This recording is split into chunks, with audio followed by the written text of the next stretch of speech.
안녕하십니까. 개혁신당 최고위원 김정철입니다. 내일 강선 의원이 소환된다고 하죠. 최근 서울시의원 공천 대가 1억 원 수수 의혹을 둘러싼 일련의 과정은 우리 국민에게 법치가 아닌 정치적 담합의 민낯을 보여주고 있습니다. 변호사로서 그리고 정치인으로서 저는 이 사건의 수사 과정에서 세 가지 치명적인 왜곡을 지적하고자 합니다. 첫 번째는 기획적인 녹음일 가능성에 대한 의혹입니다.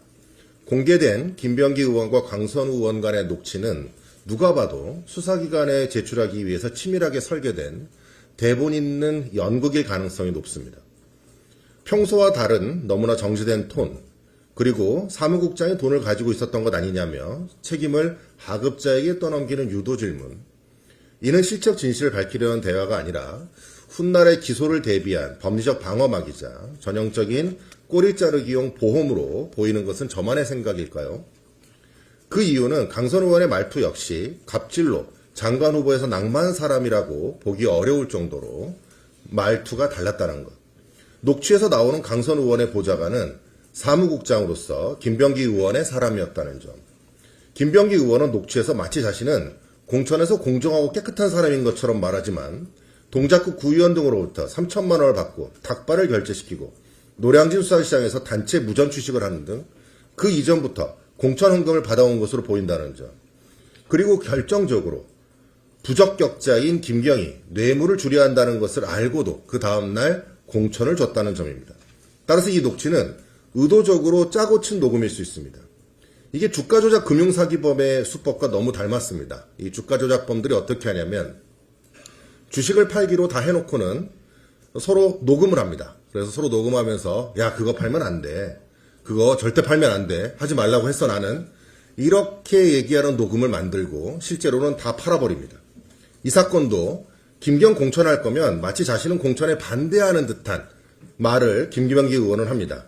그러나 실제로 공천은 됐죠. 실제로 주식이 판 것과 같습니다. 둘째로 경찰의 빈손 압수수색입니다. 증거인멸의 방조, 공범과 다름없습니다. 경찰은 김경시 의원이 해외에서 메신저를 탈퇴하며 증거를 인멸할 시간을 충분히 벌어줬습니다. 뒤늦게 벌인 압수수색은 이미 먼지만 남은 현장을 뒤지는 보여주기식 쇼에 불과합니다. 핵심 피의자인 김병기 의원을 압수수색에서 제외한 것, 초반에 수사 의지가 없음을 스스로 자인하는 것입니다. 도대체 이러려고 검찰개혁을 한 겁니까? 도대체 지금 정부 여당이 하고 있는 게 검찰개혁이 맞습니까? 도대체 뭐가 개혁이 된 겁니까? 세 번째, 이 사건을 김경 개인의 일탈로 축소하려는 경찰의 의도가 명백히 보입니다. 경찰은 이 사건을 김경시 의원 공천 과정 하나의 문제로 한정하려고 애쓰고 있는 것으로 보입니다. 공천관리의 총책임자였던 인물들의 녹취가 나오고 조직적인 금품수 정황이 드러난 이상 이것은 뿌리 깊은 조직적 공천 거래의 한 단면입니다. 하나를 보면 열을 알 수 있습니다. 이 거대한 공천 비리의 몸통은 건드리지 않고 깃털만 뽑는 수사로는 결코 진실에 닿을 수 없습니다. 지금 뇌물 공여자인 김경시 의원만 계속 불러서 소환을 하고 김경시 의원이 얘기하는 내용을 수사기관에서 흘려서 결국 뇌물 수수자들은 그 진술을 미리 대비할 수 있는 시간을 벌어주고 있는 것과 같습니다. 존경하는 국민 여러분, 이미 경찰의 중립성은 바닥으로 떨어졌고 수사는 그 동력을 잃었습니다. 정치적 눈치 보기로 사건을 축소하고 은폐하는 이들에게 더 이상 수사의 칼자루를 맡길 수 없습니다.